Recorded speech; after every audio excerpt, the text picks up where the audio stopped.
श्रवण संघीय महामंत्री पूज्य गुरुदेव श्री सौभाग्य मुनि जी महाराज साहब, योग पुरुष उपाध्याय भगवान श्री प्रवीण श्री जी महाराज साहब, माम जीवन निर्मात्री शवनी श्रावणी सदगुरुवर्या डॉक्टर श्री रवि रश्मि जी महाराज साहब के पावन चरण कमलों में वंदन नमस्कार करने के पश्चात उपस्थित भव्य आत्माओं, हर व्यक्ति के जीवन में अनेक विघ्न है, बाधाएं हैं, समस्याएं हैं, अमंगल से भरा हुआ है ये जीवन उसका। हर व्यक्ति चाहता है कि उसका निवारण हो, इसके लिए वह अनेक प्रयास करता है। कभी आशीर्वाद लेता है, कभी मंदिरों में मन्नतें मांगता है, कहीं पर वो मत्था टेकता है, अनेक प्रयास करता है, उपाय करता है कि उसके जीवन में सफलता हो, सुख शांति हो, समृद्धि हो, सब प्रकार के उपसर्ग उसके जीवन से दूर चले जाए। प्रयास करने के बावजूद भी उसके जीवन के अंदर ये सारी विघ्न बाधाएं बनी रहती हैं। परमात्मा प्रभु महावीर एक बार चंपापुर नगरी में आए। कौनिक राजा अपने परिवार के साथ उनके दर्शन करने के लिए पहुंचा। उसने परमात्मा प्रभु महावीर से कहा कि प्रभु, जीवन के अंदर अनेक विघ्न है, अनेक समस्याएं हैं, जीवन में अनेक प्रकार के अमंगल का भय हर समय व्यक्ति को बना रहता है। ऐसा कोई उपाय है जिससे जीवन सुख शांति से बसर हो? परमात्मा प्रभु महावीर ने कहा कि कौनिक, कर्म सत्य है हर प्राणी के, इन कर्मों के कारण ही विघ्न आते हैं, अमंगल आता है, दुख आता है, कष्ट आते हैं। ये कष्ट किसी के दिए हुए नहीं है, ये स्वयं ही इस जीव ने उपार्जित किए हैं अपने कर्म के माध्यम से। और इन कर्मों की निर्जरा किए बिना जीवन में न दुख समाप्त हो सकता है, न अमंगल, न समस्याएं समाप्त हो सकती हैं। पूछा, प्रभु इसके समाप्त कैसे किया जा सकता है? कर्मों की निर्जरा कैसे हो सकती है? प्रभु ने कहा कि कर्म निर्जरा दो प्रकार से होती है, एक अकाम निर्जरा होती है और एक सकाम निर्जरा होती है। जो अकाम निर्जरा होती है वह तो कर्म उदय में आया, दुख आया, उस दुख को भुगतने के बाद वो कर्म चला गया, उसको कहते हैं अकाम निर्जरा। दूसरा है सकाम निर्जरा। सकाम निर्जरा जो होती है वो होती है कि आप अपने तप के माध्यम से, प्रसारत के माध्यम से सद प्रवृत्ति जब करते हैं, उससे जिन कर्मों की निर्जरा होती है वो सकाम निर्जरा होती है। दोनों प्रकार की निर्जरा जो है वो कर्म को निर्जरित तो करती है, लेकिन सकाम निर्जरा जो होती है वो बहुत प्रभावशाली होती है। सकाम निर्जरा के द्वारा अनंत अनंत कर्मों के पहाड़ टूटते हैं और वो सारे कर्म समाप्त हो जाते हैं जिनको वो निर्जरित कर देता है। अकाम निर्जरा के माध्यम से वो कर्म निर्जरित करता है, लेकिन उसके साथ ही दूसरे और नवीन कर्म का बंद कर लेता है, क्योंकि अज्ञान दशा होने के कारण जब वो कर्म को भुगतता है तो उस समय समता नहीं रख पाता, जिससे कर्म और नवीन बंद हो जाते हैं। जहाँ व्यक्ति के कर्म का उदय आता है और उसको समता के साथ भोग लेता है, तब वो कर्म को निर्जरित करता है, नवीन कर्म का बंद नहीं करता। लेकिन अगर वो उसको रो करके दुख के साथ चिंता करता हुआ हाय हाय करते भोगता है, तो ऐसी स्थिति में उसका वो कर्म तो समाप्त होता है और साथ में आर्त और ध्यान, दुख का, रोने का, पीड़ा का और नया कर्म जो है वो बंद हो जाता है। अज्ञानता का नया कर्म बंद हो जाता है। इसलिए बहुत जरूरी होता है कि व्यक्ति को जो भी उसकी साधना है, जो भी उसका संयम है, जो भी उसकी तपस्या है, वो ज्ञान पूर्वक हो, वो बोध पूर्वक हो, वो सम्यक रूप से हो। उसके माध्यम से जो कर्म निर्जरा होती है उससे फिर नवीन कर्म का बंद नहीं होता है। और जितना अज्ञान दशा में आप धर्म करते जाते हैं, जितना आप असम्यक रूप से करते चले जाते हैं, आपको सम्यक बोध अगर उसका नहीं है और उस कष्ट को आप दुख के साथ भोगते हुए उन कर्मों की निर्जरा करते हैं, तो उससे नवीन कर्म और बनता चला जाता है, बंधता चला जाता है। परमात्मा प्रभु महावीर ने कहा कि सकाम निर्जरा बोधपूर्वक सम्यक तप की आराधना करने से, संयम का कर रखने से और व्यक्ति के कर्म की निर्जरा होती है। 12 भेद बताए हैं कर्म की निर्जरा के। 6 बाह्य तप के भेद है और 6 अभ्यंतर तप के भेद है, लेकिन है दोनों ही तप। जब तक हम अपने मन के विचारों का, संयम का तप नहीं करते हैं, बाह्य तप भी जरूरी है, अभ्यंतर तप भी जरूरी है, तब तक कर्म निर्जरा नहीं होती है। तो परमात्मा प्रभु महावीर ने कहा कि तप करने से कर्म की निर्जरा होती है। कौनक ने कहा कि प्रभु अभी पास ही सबसे पहले कौन से तीर्थंकर का कल्याणक आ रहा है, जिस कल्याणक की मैं साधना कर सकूं, तप कर सकूं। क्योंकि किसी भी तीर्थंकर का जो कल्याणक होते हैं, 5 कल्याणक होते हैं, वो बड़े महत्वपूर्ण होते हैं। ये बड़े शुभ दिन होते हैं, बड़े शुद्ध दिन होते हैं, ये ऊर्जा से भरे हुए दिन होते हैं, ये कल्याणकारी दिन होते हैं। इन दिनों में की हुई जो तपस्या होती है, उससे स्वयं का भी कल्याण होता है और इस लोक का भी सुधार होता है और परलोक का भी सुधार होता है। कल्याणक परमात्मा के जन्म को कल्याणक कहा जाता है, जन्म दिवस नहीं कहा जाता। उनको दीक्षा दिवस नहीं कहा जाता, दीक्षा कल्याणक कहा जाता है। निर्वाण को निर्वाण दिवस नहीं कहा जाता, निर्वाण कल्याणक कहा जाता है, गर्भ कल्याणक कहा जाता है। और उसके साथ साथ 5 प्रकार के ये पांचों ही परमात्मा के कल्याणक होते हैं। मतलब यानी कि उनका जन्म भी कल्याण के लिए होता है, उनका दीक्षा भी कल्याण के लिए, उनका धरा पर आगमन, गर्भ में आगमन भी कल्याण के लिए होता है और उनका केवल ज्ञान भी कल्याण के लिए होता है, उनका परिनिर्वाण भी कल्याण के लिए होता है। इसीलिए इसके साथ कल्याणक शब्द जोड़ा है, जो कल्याण के लिए है। यानी कि इतने शुभ दिन हो जाते हैं कि जो कल्याण के साथ जुड़ जाते हैं कि प्रभु का जन्म हुआ तो वो जन्म कल्याणक हो गया। यानी कि वो इतना शुभ दिन हो गया कि उस दिन की हुई जो साधना होती है वो कल्याण का हेतु बनती है, जो तप किया हुआ होता है वो कल्याण का हेतु बनता है। ये चमत्कारी दिन होते हैं। जैसे कुछ दिन होते हैं ना जिसको आप अनपुच्छ मुहूर्त कहते हैं, विजयदशमी हो गया, बसंत पंचमी होगी, तो इस प्रकार वो जो दिन होते हैं उन दिनों में कोई भी जो दुष्ट ग्रह है वो काम नहीं करता, कितना भी बुरा योग पड़ा हो उन दिनों में, लेकिन वो दिन जो होते हैं वो शुद्ध होते हैं, वो दिन अपने आप में ऊर्जान्वित होते हैं। इसी प्रकार जब तीर्थंकरों के जो कल्याणक होते हैं वो कल्याणक भी इतने शुभ हो जाते हैं, इतने ऊर्जाओं से भरे हुए होते हैं, इतने कल्याण की भावनाओं से भरे हुए होते हैं कि उन दिनों में की हुई साधना, उन दिनों में की हुई तपस्या व्यक्ति के कल्याण का हेतु बनती है। तो ऐसे बताया कि भगवान पारसनाथ का प्रभु ने कहा कि जन्म कल्याणक आ रहा है। भगवान पारसनाथ जैन धर्म के 23वें तीर्थंकर है। हर 24 में 24 तीर्थंकर होते हैं। हर युग में उत्सर्पणी काल, अपसर्पणी काल में 24 तीर्थंकर रहते हैं। पहले तीर्थंकर भगवान ऋषभदेव है, 23वें तीर्थंकर भगवान पारसनाथ, 24वें तीर्थंकर भगवान महावीर स्वामी है। 23वें तीर्थंकर भगवान महावीर स्वामी और भगवान महावीर स्वामी और भगवान पारसनाथ 23वें तीर्थंकर, भगवान पारसनाथ और 24वें तीर्थंकर भगवान महावीर का शासन पास है, इनकी आपस में ज्यादा दूरी नहीं है। तो इसलिए भगवान पारसनाथ जो हैं 23वें तीर्थंकर, उनका नाम बड़ा प्रभावशाली है। उनको उपसर्ग हर दाता के रूप में स्मरण किया जाता है।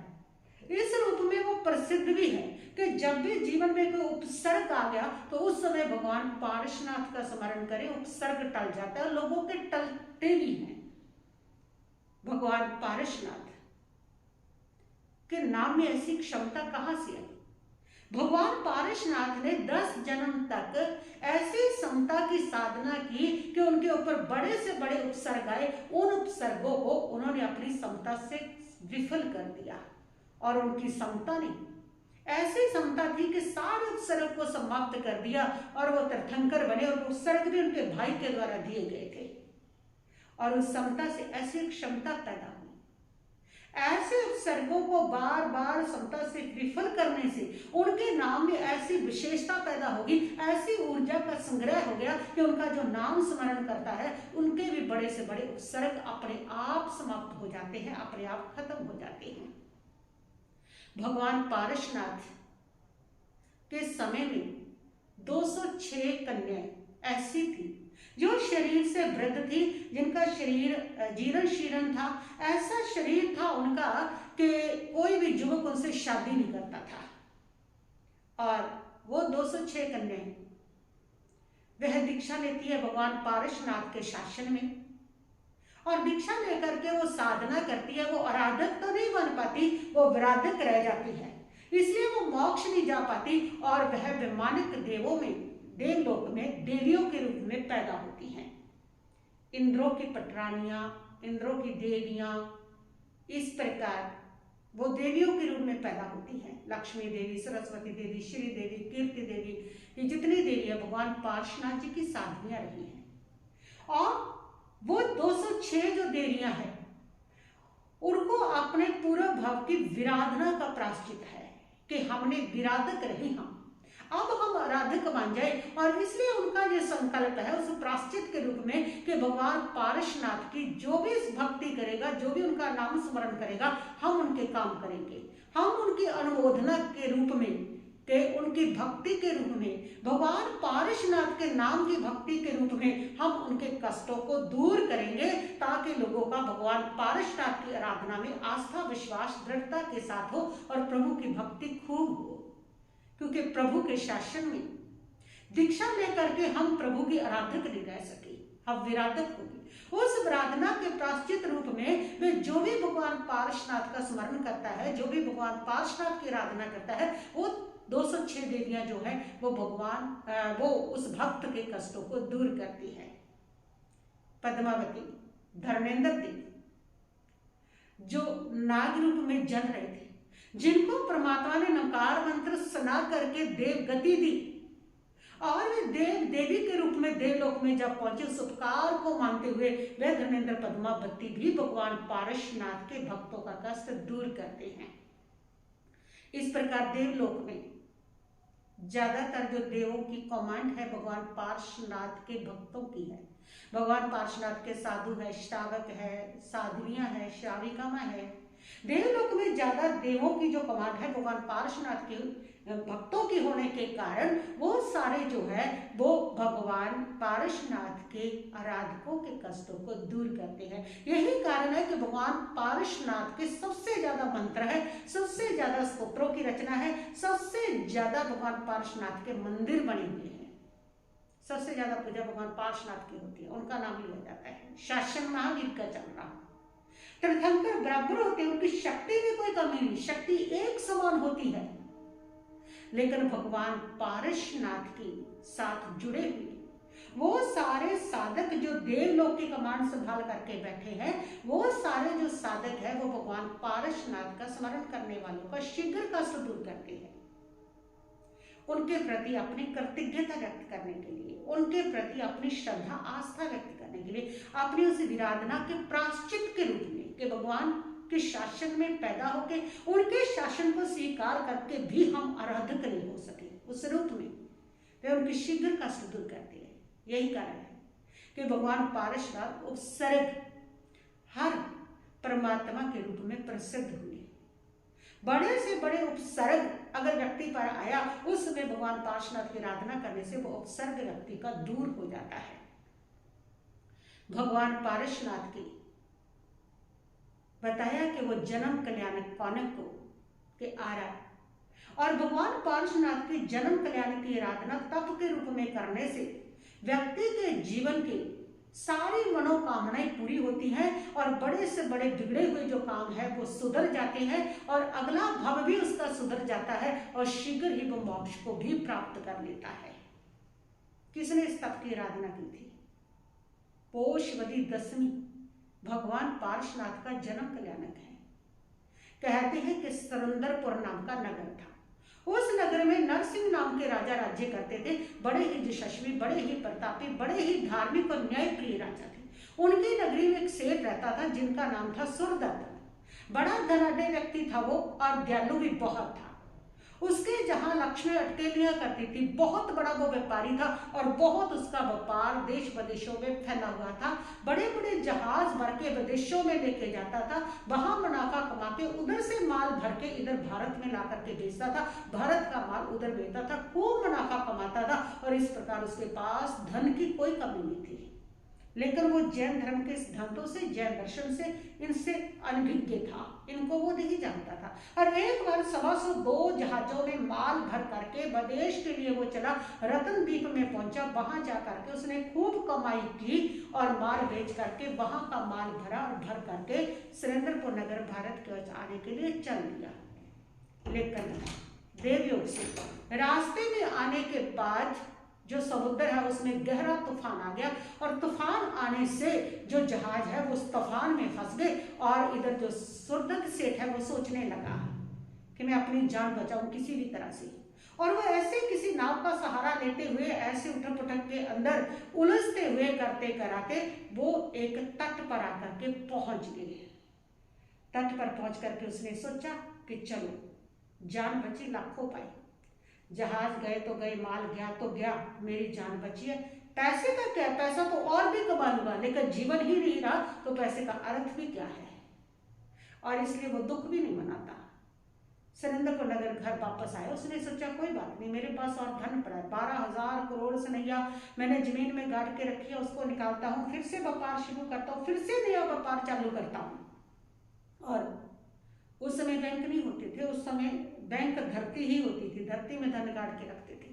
और उसने जा करके वो जैसे ही धरती को गाड़े हुए धन को खोला, देखा तो वो क्या देखता है, वहां कोई उसका धन नहीं, कोई सोरैया नहीं पड़ी, वहां पर तो कोला ही कोला पड़ा है।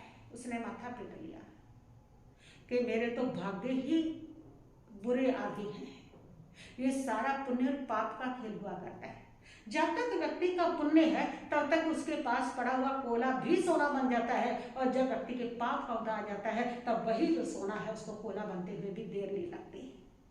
और इधर वह सोचता है कि चलो अब करूं तो क्या करूं, बहुत परेशान है, बहुत दुखी है, बिल्कुल निर्धन हो गया है, अर्श से फर्श पर आ गया है, राजा से रंग बढ़ गया है, अमीर से बिल्कुल गरीब हो गया है, निर्धन हो गया है, बड़े दुख के दिन चल रहे हैं। और उस नगरी के अंदर एक दिन आचार्य जयघोष पधारते हैं, राजा नरसिंह, और सारी जो नगरी है बरसाती नदी की तरह से उमड़ती हुई उनके दर्शनों को वाणी सुनने के लिए जा रही है। उसने जब ये महिमा सुनी तो वो सोचता है कि मुझे भी भक्ति करनी चाहिए, महिमावंत संत है उनके दर्शन करने चाहिए। कहते हैं संतों के दर्शन करने से पाप कट जाते हैं और कोई समस्या का समाधान भी मिल जाता है, और वह भी पहुंच जाता है।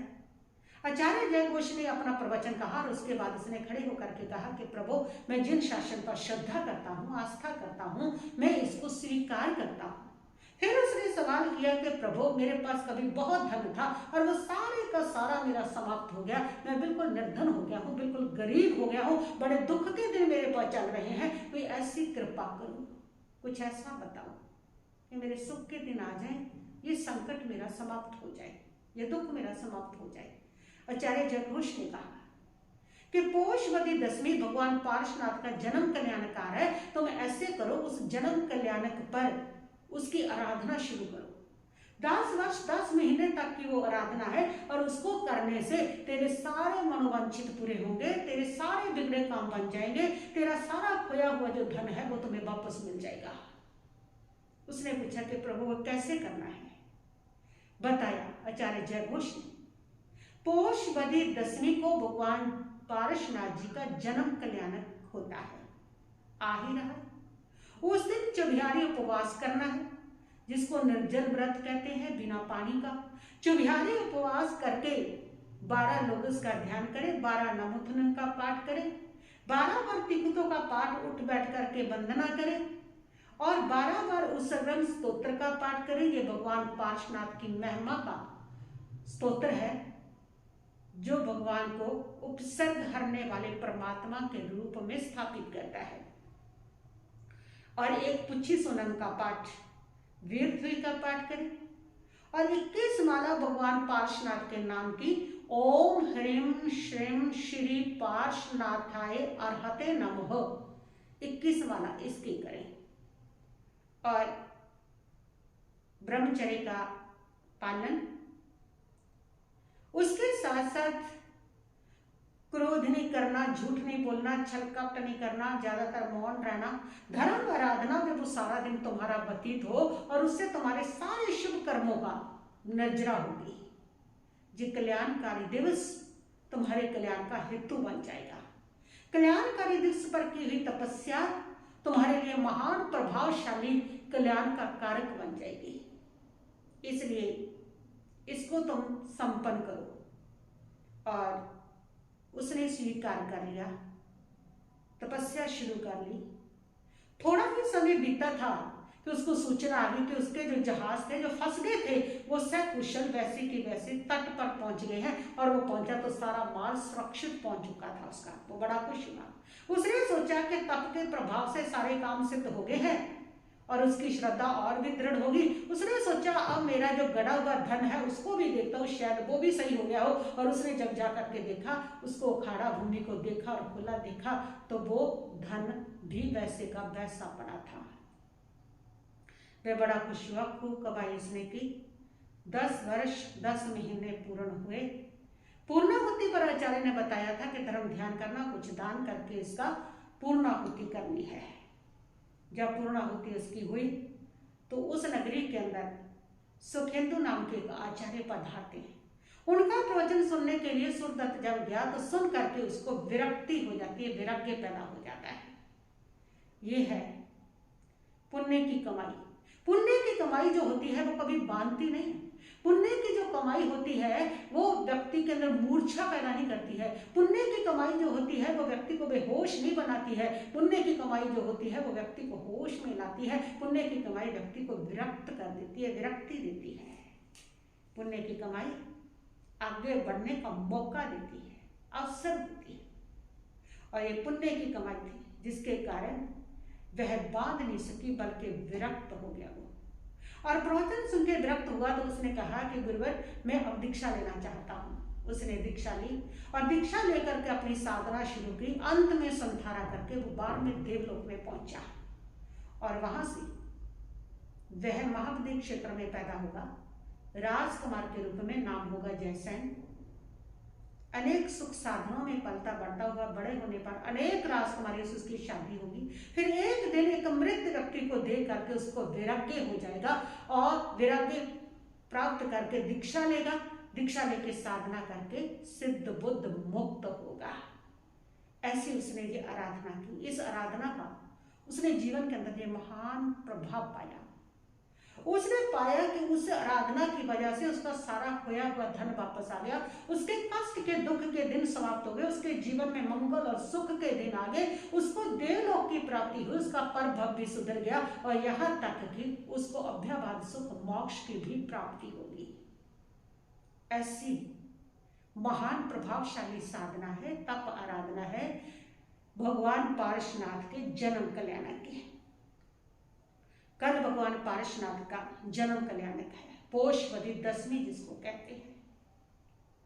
उपवास करके आप इस प्रकार इसकी साधना शुरू कर सकते हैं। जिनसे उपवास नहीं होता एम्बिल कर ले, एम्बिल नहीं होता एकासना कर ले, एकासना नहीं होता दोपहरी कर ले, दोपहरी नहीं होती पैर कर ले।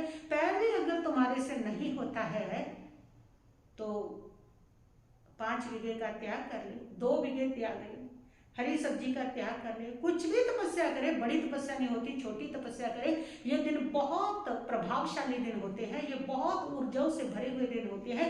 ये कल्याण की भावना से भरे हुए दिन होते हैं। और इस दिन की हुई जो साधना होती है, इस दिन किया हुआ जो तप होता है, जो त्याग होता है, वो व्यक्ति को कल्याण की ओर लेके जाता है। इस भाव का भी सुधरता है और अगला भाव भी सुधरता है और सारे दुख, सारे मंगल, सारे विघ्न, सारी जो विफलता है वो समाप्त होती है। जीवन में प्रतिदिन मंगल ही मंगल वर्तता है।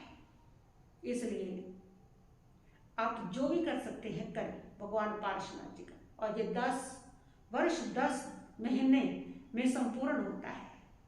ये शुरू होता है पोषवदी दशमी से और फिर हर महीने की बदी दशमी का कोई ना कोई जो भी तपस्या आपने शुरू की है उस तपस्या को आप करते रहें, और जो पाठ है इसके साथ भगवान पारसनाथ का जो नाम है वह भी आप पढ़ते रहें। ऐसी महिमा है भगवान पारसनाथ के जन्म कल्याणक की। भगवान पारसनाथ के जन्म कल्याणक पर परमात्मा के स्वर्ग में बैठे हुए वो सारी देवियां, वो देव जो भगवान पारसनाथ के भक्त हैं, जो आराधक हैं, वो भी उनके जन्म कल्याणक को इस प्रकार बड़ी प्रसन्नता के साथ मनाते हैं, भक्ति के साथ मनाते हैं। और जन्म विशेष पर उनके जन्म दिवस पर, जन्म कल्याणक पर वह भक्तों की भक्ति से प्रसन्न होकर के उनकी मनोकामनाएं पूरी करते हैं, उनमें सहायता करते हैं, उनके इस भव और पर भव के कामों को सुधारने में सहयोग करते हैं। तो ऐसे भगवान पारसनाथ जी की जो आराधना है वह आप अवश्य करें। बस इतना ही कहते ही मैं अपने वक्तव्य को यहीं पर स्थगित करती हूँ। ओम शांति शांति भक्त।